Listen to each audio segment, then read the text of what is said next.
Number 3.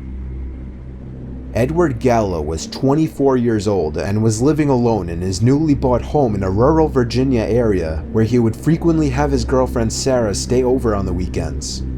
One Friday night, after going a whole day without speaking to her, he decided to call her and invite her over. She didn't answer, so he left a voicemail.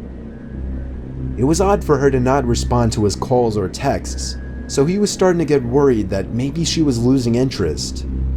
After calling repeatedly with no response, Ed heard one of the doors closing from downstairs. He breathed a sigh of relief, knowing that she had come over after all. Ed texted her saying come upstairs. After a few seconds of tinks and thud sounds coming from downstairs, she finally started walking up the stairs. She was walking up really slowly though, as if she were taking 2 steps per stair. Finally, Ed just called out her name in confusion, and the steps stopped. Then, Ed's phone began to vibrate, and when he took it out of his pocket, the name on the caller ID was Sarah. He picked up, and immediately Sarah apologized for not being able to get back to him. But he interrupted her and asked her what she's doing on the stairs.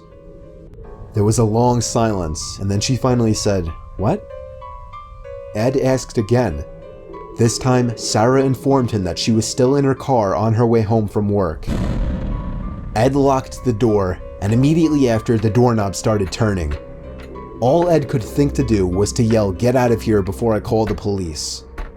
Whoever was on the stairs ran all the way back down and out the front door of the house. Ed looked out the window searching for whoever it was and saw the most disturbing thing he had ever seen. Across the road was a tall man wearing a dress shirt and ripped jean shorts, looking directly at him. And despite how far away he was, Ed could see a smile on the man's face before he turned and ran into the woods to never be seen again.